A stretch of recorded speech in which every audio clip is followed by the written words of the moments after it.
This week, you may have heard of a horrific school stabbing that took place in France, which left one teenage girl dead and multiple other students injured. A 16-year-old male suspect was arrested at the scene after being allegedly tackled to the ground by a teacher, and he is now in custody.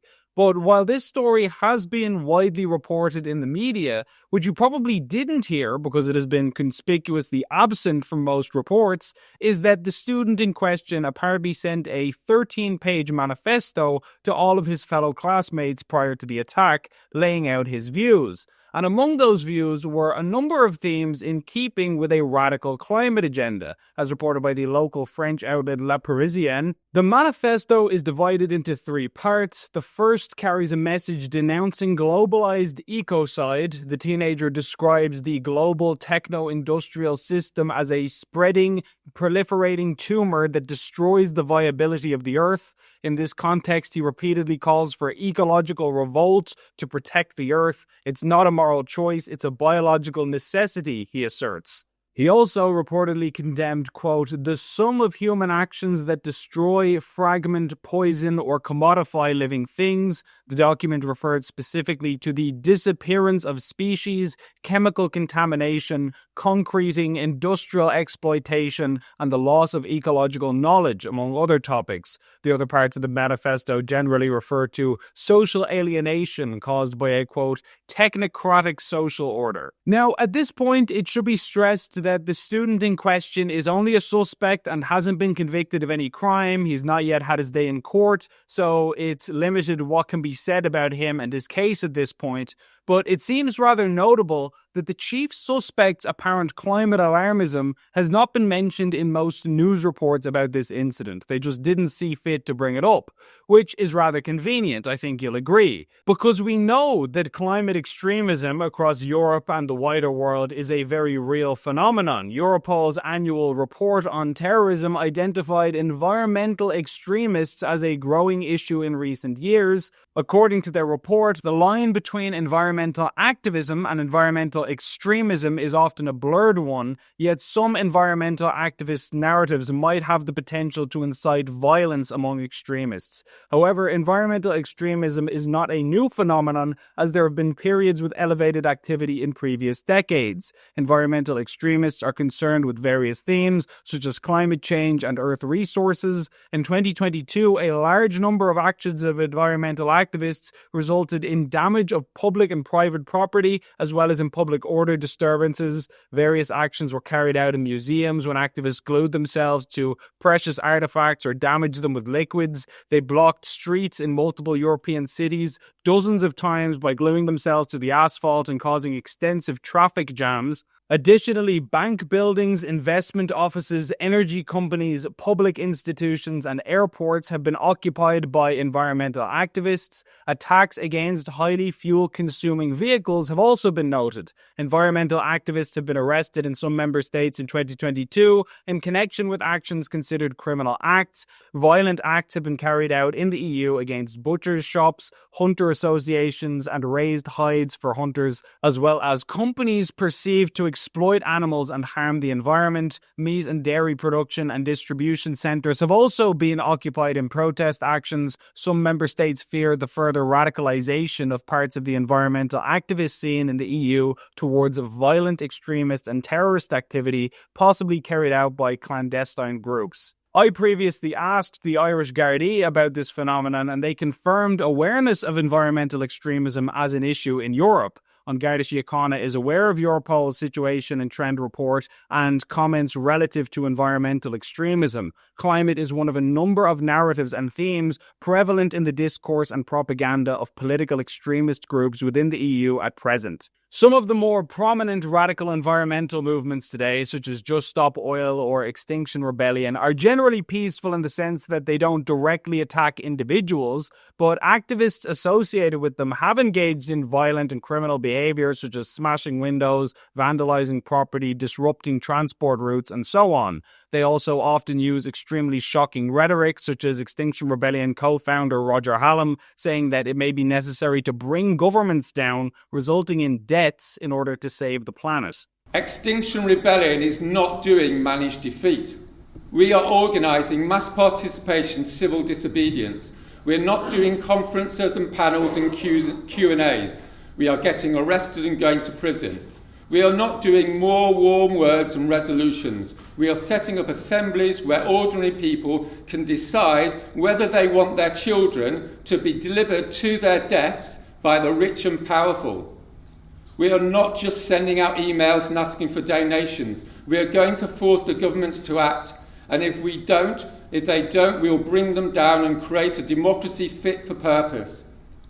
And yes, some may die in the process. But believe it or not, those are actually at the more moderate end of the radical environmentalist scale, because there have also been violent environmental terrorist groups in modern history. In Europe and America, there was the Earth Liberation Front and the Animal Liberation Front, which both carried out numerous arson attacks, sometimes resulting in millions of euros in property damage and seriously endangering human lives. You also have people like James J. Lee, who in 2010 took hostages at the Discovery Channel headquarters in Maryland, USA, demanding action on environmental issues. He was armed with pistols and explosives and was shot dead by police. No hostages were killed in that particular incident, thank God, but he clearly had violent intent. And many people even forget that Ted Kaczynski, the infamous Unabomber, had environmental motivations for his decades-long campaign of violence and murder. In his manifesto, Industrial Society and Its Future, he argued that modern technology and industrialization were destroying the environment and eroding human freedom. He believed that the only way to prevent ecological collapse and to reclaim human autonomy was to dismantle the technological system as a whole, and his views were a mix of radical environmentalism and primitivism, advocating a return to a simpler, pre-industrial way of life. That's why he himself lived off-grid in a log cabin in the woods when the authorities found him. Even many right-wing extremists with white supremacist beliefs also have an environmental dimension to their philosophy, as outlined in the 2022 research article, The Extreme Right, Climate Change and Terrorism.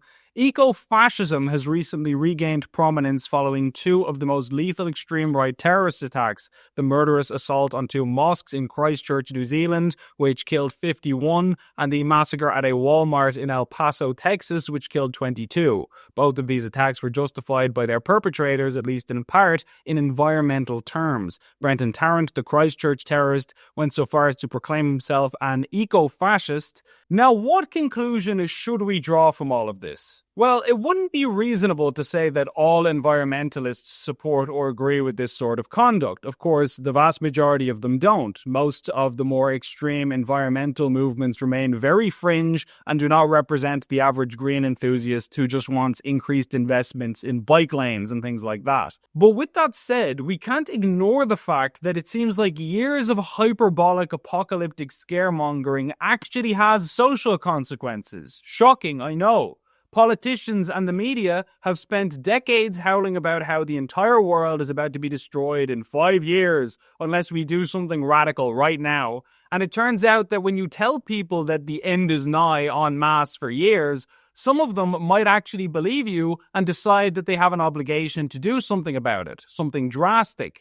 We know that climate-related depression and anxiety is a real thing. There are kids all over the world right now who are petrified that the world is going to be reduced to some kind of ashen Mad Max apocalypse because people couldn't stop eating meat and cheese, and a small minority of them, unfortunately, will be driven to extremes they never would have considered ordinarily because of the pitch of the propaganda they're being fed. And now that this kind of extreme ideological content is in the school system with an entire Leaving Cert exam full of activist talking points, do we think there's going to be more or less of this kind of problem in the future? Particularly when you have figures like the aforementioned Roger Hallam telling them that if we don't cut carbon emissions, your mother, sister, and girlfriend will literally be gang raped on your kitchen counter in front of you. Yes, he actually said this. As reported by The Telegraph in 2021, the co-founder of Extinction Rebellion claimed the climate crisis will lead to the gang rape of your mother, sister, and girlfriend in a self-published pamphlet written while he was in prison in 2019. Roger Hallam, who is believed to be involved in organizing Insulate Britain protests, wrote that in the aftermath of sustained climate change, a gang of boys will break into your house demanding food.